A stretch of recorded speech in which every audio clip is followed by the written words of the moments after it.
नमस्कार. तू हिरे माझा मितवा ह्या सिरियलमध्ये आपल्याला असं पाहायला मिळत आहे, अर्णव हा कंटिन्यू विचारात असतो ते ईश्वरीचा विचार त्याच्या मनातनं काही केल्या जातच नाही. त्याच विचारात तो जिथे त्या दोघांनी पाणीपुरी खाल्ली होती तिथे जाऊन पोहोचतो आणि तिथे जाऊन तिखट पाणीपुरी द्या अशी ऑर्डरही देतो आणि मनातले मनात म्हणतो, अजून हिच्या आठवणी माझ्या मनातनं जायला तयार नाही आणि मी हिला कसा विसरू शकेल. म्हणून आता त्याला टेन्शन आलेलं असतं. इकडे ईश्वरी तिच्या कामाचा हिशोब करत असते. जास्त ऑर्डर तर मिळत नाही, किती ऑर्डर मिळाल्या म्हणजे महिन्याचा खर्च निघेल म्हणून ती विचार करत असते. त्यावेळेला तिला आठवतं सरांनी तिला काय सांगितलं होतं, तुला पब्लिसिटी करावी लागेल तुझ्या किचनची. पब्लिसिटी केल्याशिवाय तुला यश मिळणार नाही आणि हे सगळं तिला आठवत असतं. पब्लिसिटीसाठी रील्स वगैरे असं करणं मला जमणार नाही असंही ईश्वरी बोलत होती. हेही तिला आठवतं.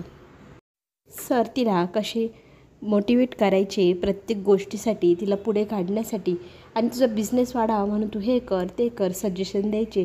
तिच्या मनातनं काही केल्या अर्णवचा विचार जात नाही. तितक्यातच तिला आईचा फोन येतो आणि तिची आई तिला सांगते, राकेशचे काका तुला भेटायला येत आहे. त्यांना फार इच्छा आहे तुला भेटण्याची. तेव्हा तू काही काम नसेल तर प्लीज घरी येतेच खा, कारण ते तुला भेटण्यासाठी खास येत आहे. असं ऐकल्यानंतर ईश्वरी विचार करू लागते काय करावा. परत म्हणते, ठीक आहे येते आई, आज तशा पण काहीच ऑर्डर नाही असं म्हणत तिच्या आईला ती मी घरी येते असं सांगते.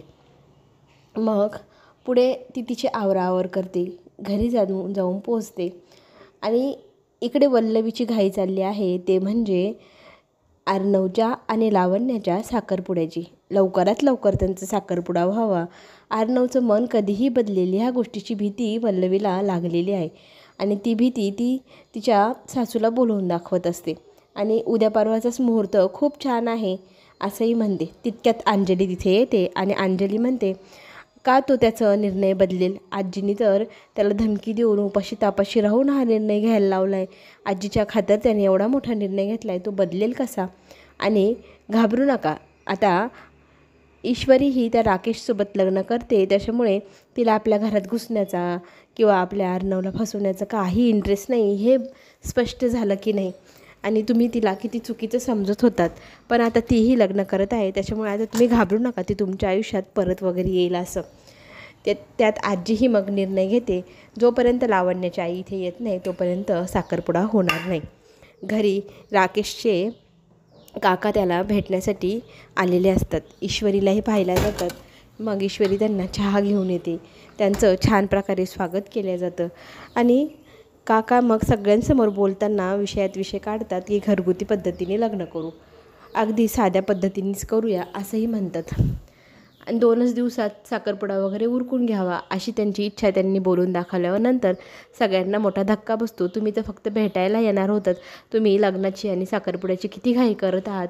त्यात राकेशमध्येच बोलतो, खरं तर माझ्या आयुष्यात सुखाचे क्षण फार कमी आलेले आहे आणि जर हा क्षण माझ्या हातून गेला तर त्याची भीती मला वाटते, म्हणून मी लवकरात लवकर साखरपुडा करा असंही म्हणत होतो. बाकी माझा असा काही उद्देश नाही हेही तो स्पष्ट करतो. मग ईश्वरीचे वडील ठीक आहे असं म्हणत निर्णय घेऊन टाकतात साखरपुड्या करण्याचा. ह्या गोष्टीने खरं तर राकेशला फार आनंद झालेला आहे आणि त्याच्या मनात खूप आनंद झालेला आहे. इकडे अर्णव मात्र त्याच विचारात आहे की ईश्वरीने त्याची कशी काळजी घेतली होती, ते सगळं काही त्याला ते क्षण आठवत असतात आणि प्रत्येक क्षणामध्ये ईश्वरीचे ते सगळे नटखट प्रकार त्याला आठवून खरं तर वाईट वाटत असतं. तिच्यापासून दूर कसं जावं हेच त्याला कळेनासं होत असताना लावण्य त्याच्या रूममध्ये डायरेक्ट एंट्री करते. लावण्याला डायरेक्ट आलेलं पाहून तो चिडतो आणि तिला म्हणतो, कधीही कुणाच्या रूममध्ये जात असताना खरं तर नॉक करायला हवं की नाही, असं अचानक कसं काय तू रूममध्ये घुसली. तेव्हा ती त्याला म्हणते, आता तुझं ते माझं आणि माझं ते तुझं, तेव्हा आपल्या दोघांमध्ये कसलं आलं आहे अंतर आणि कसलं आलं आहे फॉर्मॅलिटीज विचारायचं आणि मग आत यायचं, हे मला काही पटलेलं नाही. अर्णवसोबत वाद घालत असताना ती त्याच्याजवळ जाते, त्याला एकदम जवळ जाऊन चिटकते. तेव्हा त्याला ते अजिबात आवडत नाही. तो तिला बाजूला सावरतो आणि तिला म्हणतो, अजून आपलं लग्न झालेलं नाही, त्याच्यामुळे तू जास्त माझ्यावरती अधिकार दाखवू नको, माझ्यापासून थोडंसं दूरच राहा, माझी अजून मनाची व्यवस्थित तयारी झालेली नाही. हे ऐकल्यानंतर लावण्याचा संताप होत असतो. त्या फालतू मुलीसाठी हा मला लांब करतोय, माझ्यापासून दूर जातोय, हे तिला सहन होत नाही. आणि आजीही तुझ्या आई आल्याशिवाय साखरपुडा करणार नाही हे वल्लवीने सांगितल्यानंतर आणखी जास्त संताप होतो. राकेश मात्र त्याच्यावर तोडगा काढतो की एखादा चुलता, काका, मामा, कोणीही जवळचं नातेवाईक असलं तर साखरपुडा होऊ शकतो असा निरोप तुझ्या आईने दिला आहे. आणि असं म्हणून एखादा नकली काका काकू का मामा मामी काहीतरी उभे करा आणि घ्या साखरपुडा करून. आणि त्यांनी तेच केलं.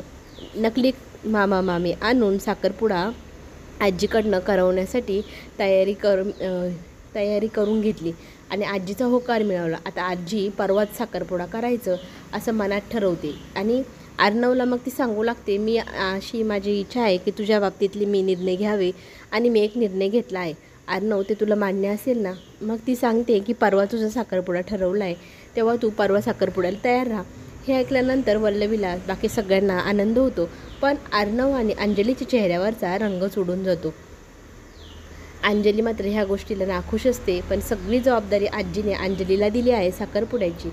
इकडे ईश्वरीच्या आईनेही गुरुजींकडनं मुहूर्त काढले आणि परवाचाच तुझ्या साखरपुड्याचा मुहूर्त निघाला आहे हे सांगितल्यानंतर तिला फार मोठा धक्का बसतो.